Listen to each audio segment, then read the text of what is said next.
Happy Halloween. My name is Seth, and today I'm going to give you my review of Five Nights at Freddy's.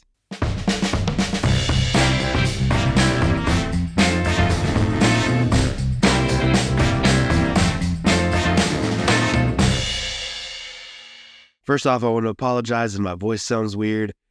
The weather has done a number on my allergies, so I apologize for that. But if you have not heard, the Five Nights at Freddy's movie is finally out. It seems like we've been waiting on this movie for a really long time. And if you don't know, which if you're on the internet, you probably know, but Five Nights at Freddy's movie is based off a video game of the same name. It's a huge franchise at this point. Just about everybody has heard of it. I mean, you can find all kinds of merch, all the way down to like plushies and just tons of stuff like that. The original creator of the game, Scott Cawthon, was actually a writer on this film, and it is already Blumhouse's highest opening weekend box office ever. But before I go any farther, go ahead and like this video, hit subscribe, and hit the bell icon so you never miss a video. Right off the bat, I want to go ahead and say, I'm not going to spoil anything just in case you want to go see this film. But unfortunately, I did not like it as much as I wanted to. I don't think I can really recommend everybody to go see this in the theater, and I just don't think I can recommend it to like everybody as a whole.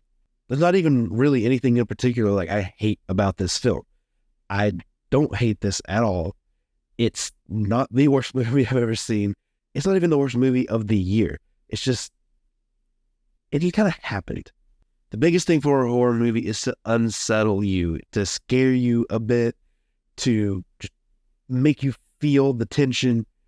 And I didn't here. I was never really scared. I really never felt tension. I was never on the edge of my seat waiting to see what would happen next. And that's unfortunate because the games have been able to build tension so incredibly well. And unfortunately, it just wasn't really effective that way for me. There were a couple creepy moments here, but one or two throughout this film isn't really enough. As a whole, I don't particularly like the script here. There's a few good ideas here, and I like the stuff that they incorporate from the games, but overall, I just think it was kind of a weak script. There's some things that they have about dreams in this, some that I like, some that I don't like. And I also feel like some of the characters make odd decisions throughout the film, especially when you go back looking at it from some of the reveals that you get closer toward the end of the film. And there's a lot of dialogue in this that just doesn't quite work for me. There's one conversation that two characters were having, and I just thought, people don't talk like that. That doesn't seem natural. It seems like it would be more of like text you would read in a video game. But there was a few moments like that that kind of pulled me out where the dialogue just didn't sound natural. And this is a tiny little story detail. I don't consider it a spoiler, but if you want to know nothing, just skip forward a few seconds. But there's this relationship in the film with Mike and his little sister. And at one point, the aunt wants to try to take her away from Mike. And throughout this film, we want them to stay together just about only because Mike is our main character. I feel like they needed to have more scenes together of real like bonding, I guess. We want them to be together because we know it's what's best for both of them. And we know that they love each other so much, but their interactions for a lot of the movie is them sort of kind of being frustrated with each other. And you can definitely have that. But again, I was just sitting here watching the film thinking they want us to want them to be together just because he's the main character. And there's also a point in right about the middle of the film that it just kind of takes an odd turn for me. It was like right there in the second act, it didn't really fit the tone of the rest of the film. From my perspective, I kind of feel like both the hardcore fans and the just average moviegoer would be a little bit disappointed. I know some about the games. I've played some of them. Everything I know is from MatPat as well. But like, I'm not super deep into the weeds of all the lore. But I'm also more knowledgeable than the average movie fan. And I just kind of feel like there's some jumps here that I ask the audience to take that doesn't necessarily make a ton of sense if you're not familiar at all with the source material.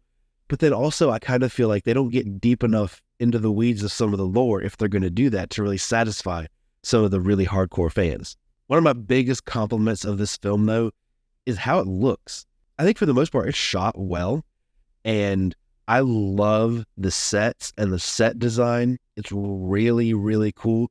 And the work that the Jim Henson Company did on the animatronics is absolutely outstanding. It's incredible. They translated these characters to live action perfectly. They look great. They move great. And there's not a ton of CGI here, at least not a ton of like obvious CGI. And I think one of the things that helps is actually having these animatronics, these figures on set that grounds everything. And so when you see a CGI version of it, it automatically clicks with the audience and it makes sense. There's only a couple of spots here and there throughout the whole film where there's some pretty obvious CGI that maybe doesn't look the best. But again, that's only like maybe 2 moments tops. Matthew Lillard is absolutely the big shining star of this film for me. I love Matthew Lillard. He gives his all. He really commits to everything he does, and that does not change here. My only complaint is that I wish there was more of him. I love his role, and I mean, come on, we all can use more Matthew Lillard in our lives. I think Josh Hutcherson did a good job in this. However, he wasn't really given a ton to do. He wasn't asked to have a big range or a big change in his character, but what he was given, he did well. And Elizabeth Lail, who played Vanessa, she did a really good job. I haven't seen her in anything before this, but I thought she did a good job here. And I feel like she did a good job with her performance, kind of keeping you guessing with her character, kind of making the audience a little bit wary of her intentions. And I think that was a good performance. Even though I might not have loved this film, I would like to see them move forward with a sequel. I imagine they will. Like I said, it is Blumhouse's biggest opening weekend box office ever, and it's already made its money back. It's going to make more money, and so I'm assuming they're going to go ahead eventually. I would say maybe even in the next month or two, you might hear rumors or actual confirmation about them greenlighting a sequel to this, and I would be here for it. I would like to see what they can do, what they can kind of learn and improve upon for a potential sequel. Overall, I didn't hate it, but I can't really say that I liked it either. I'd say that if you were interested in it and you haven't seen it yet, I would probably recommend watching it on Peacock, especially if you already have Peacock. If not, maybe you can get the free trial and watch it then. But if you were not interested in this film, I don't think I can recommend this for you at all. And I think you probably would be better off just skipping this one. Unfortunately for me, it wasn't scary or suspenseful. There's a few things wrong with the script that kind of pulled me out of the film a little bit, but the animatronics were incredible. The sets were awesome. It was competently shot. And I mean, Matthew Lillard. We love Matthew Lillard around here. But yeah, I think really my pull quote from this film would be, it just happened.